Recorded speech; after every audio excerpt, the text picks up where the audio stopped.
Oi, amores, tudo bem com vocês? Espero que sim. Hoje eu tô aqui para falar um pouquinho com vocês sobre Atos, capítulo 15. Então vamos começar orando, né?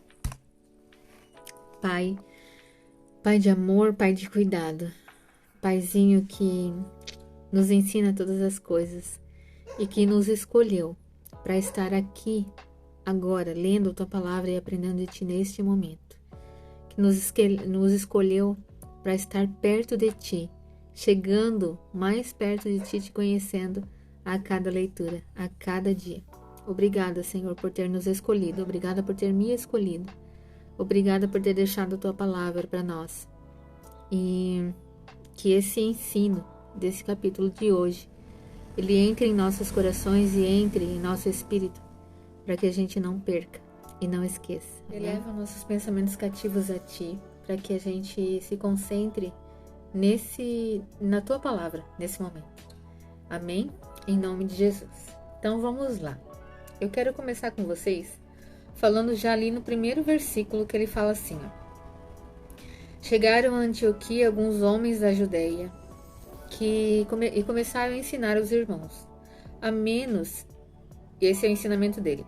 A menos que sejam circuncidados, conforme exige a lei de Moisés, vocês não poderão ser salvos. Então, olha só. Isso parece que soa, né? Parecendo ser um desafio contra Deus. Porque parece que eles estão falando de uma forma que somente com uma prova física as pessoas vão ser salvas. Mesmo sabendo que o Senhor, Ele quer o nosso coração.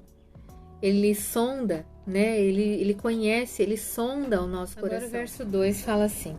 Paulo e Barnabé discordaram deles e discutiram energicamente. Então, olha só a quantidade, né? Como eles debateram ali entre si essa questão. Isso me lembra lá de Romanos 2, 29, que fala assim. Eu separei para ler com vocês. Fala assim. Judeu verdadeiro é quem é no íntimo, e circuncisão verdadeira é a do coração, feita pelo Espírito e não pela letra da lei, recebendo assim a aprovação de Deus e não das pessoas. Então, o Senhor, lembra, né, mais uma vez, o Senhor, Ele quer o nosso coração, Ele quer que a gente receba a aprovação dEle, né, e não das pessoas, fazer simplesmente para que as pessoas nos aprovem. Não é isso que a gente precisa se preocupar. A gente deve se preocupar com a aprovação do Senhor, amém? Então vamos lá. Falando ainda sobre esses primeiros versículos, né?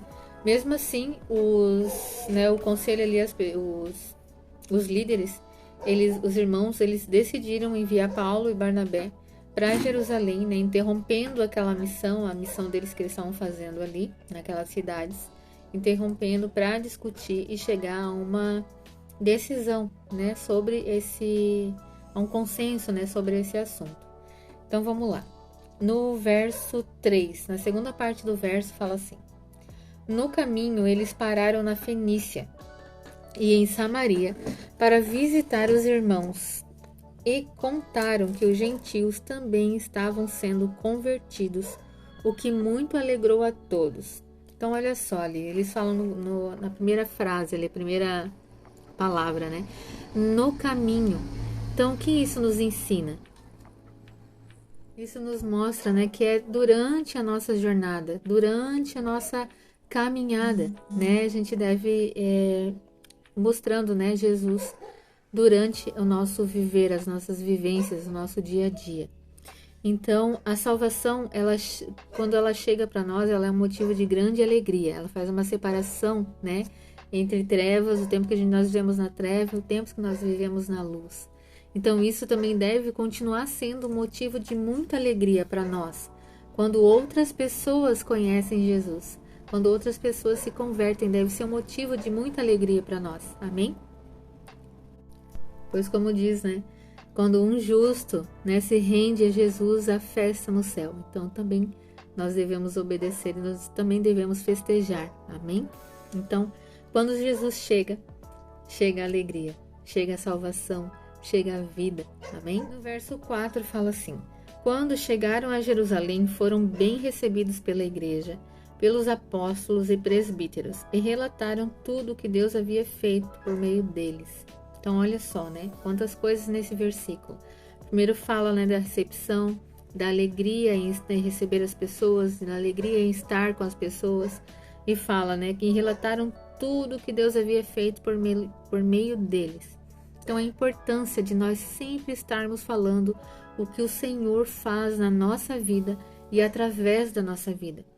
Muitas vezes a gente dá, né, aquela atenção especial às coisas o que o inimigo faz, as coisas que acontecem de mal, mas isso a gente não deve dar importância, a gente deve dar importância, deve falar, deve, né, animar as pessoas com tudo que o Senhor tem feito na nossa vida. É isso que deve dar ibope na nossa vida. Serve, né, para edificar a fé das pessoas, para animar as pessoas, para animar a igreja.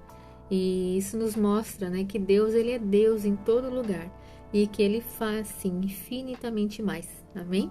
Lá como a gente pode ler, né? Deixa eu ver se eu encontro aqui para vocês. Lá em Efésios 3:20 fala assim. Fala sobre isso. Toda glória seja a Deus que por seu grandioso poder que atua em nós é capaz de realizar infinitamente mais do que poderíamos pedir ou imaginar. Amém? Glória a Deus, né? Então vamos lá, no verso 8 agora. Deus conhece o coração humano e confirmou que aceita os gentios ao lhes dar o Espírito Santo, como deu a nós.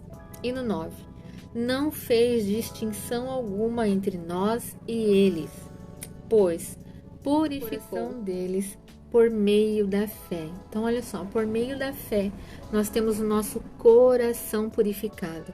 Então, que o Senhor aumente, né? Aumente a nossa fé. Ele fortaleça a nossa fé, para que cada vez mais o nosso coração seja puro, purificado. Amém? Então, vamos lá, no 10, eles falam assim. Então, por que agora vocês provocam a Deus, sobrecarregando os discípulos gentios com um jugo que nem nós, nem nossos antepassados conseguimos suportar? Né? Lendo isso e meditando um pouquinho, parece coisa de criança, né? Parece que aquelas pessoas que gostam de dificultar as coisas para o outro que está chegando, para aquele que está chegando, gostam de dificultar, de deixar mais difícil do que já é. Né? Então, que nós lembremos sempre desse versículo, que a gente não seja esse tipo de pessoa, que a gente facilite a vida das pessoas, né? Que as pessoas gostem de estar perto de nós, porque é muito bom estar perto de Jesus, e Jesus habita em nós, né? Então, vamos lá, no verso 11, fala assim, cremos que todos nós e eles somos salvos da mesma forma pela graça do Senhor Jesus. Então, lembrando de novo, todos nós somos salvos pela graça do Senhor Jesus. Não é por obras, não é por fazer algo, não. É porque nós somos escolhidos, nós somos salvos porque nós cremos. Amém? Então, no 16 agora. Esse verso 16 vocês também podem ler lá em Amós, no capítulo 9, do 11 ao 12. Ele fala assim. Depois disso voltarei e restaurarei a tenda caída de Davi. Reconstruirei suas ruínas e a restaurarei, para que o restante da humanidade busque o Senhor, incluindo os gentios, todos os que chamei para serem meus. O Senhor falou, aquele que tornou essas coisas conhecidas desde a eternidade. Obrigada, Senhor, por ter me escolhido, por ter escolhido cada um que está assistindo esse vídeo. Amém. Obrigada, Pai. Depois no 19 fala assim, portanto, considero que não devemos criar dificuldades para os gentios que se convertem a Deus, como a gente já falou nisso, né? Depois lá no verso 28, ali eles, no verso 22 até o verso 27, eles falam sobre o concílio, né? Sobre o que eles estavam ali decidindo, a carta que eles escreveram sobre a decisão, na verdade, e para os irmãos levarem até aquelas cidades onde estava acontecendo, né, a primeira missão, a primeira viagem missionária. Então vamos lá. No 28 ele fala assim, pois pareceu bem ao Espírito Santo e a nós não impor a vocês nenhum peso maior que estes poucos requisitos. E no 29 fala assim, Abstenham-se de comer alimentos oferecidos a ídolos, de consumir o sangue ou a carne de animais estrangulados e de praticar a imoralidade sexual. Farão muito bem se evitarem essas coisas, que tudo lhes vá bem. Amém? Então essa é a decisão, né, do concílio, esse primeiro concílio, né? Então vamos lá.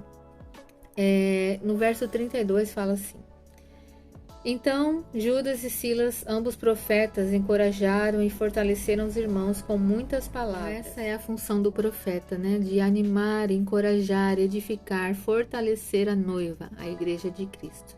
Amém? Então, este capítulo trata, né, da primeira viagem missionária de Paulo também, que aconteceu ali mais ou menos em meados de 46 a 48 depois de Cristo. Amém? Então, estes foram os meus comentários sobre esse capítulo. Eu espero ter ajudado vocês na leitura. Tem muitas coisas aí ainda para detalhar e para analisar, para pensar, né? Para meditar. E eu espero aí que vocês tenham gostado. Um beijo para quem ficou até aqui. Obrigada. E até o próximo capítulo. Tchau!